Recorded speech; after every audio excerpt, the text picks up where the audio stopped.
फागुन तोहर भइल बियाह हो असुभर होली करा गनिबाह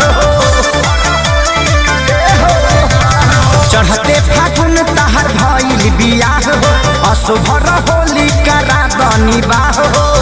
देता औरी ले तरही हो महजाए जान होली रखी हो देता औरी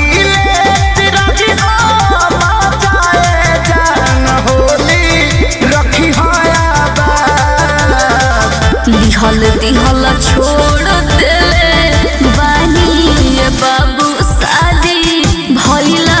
के बाद लिहल दिहल छोड़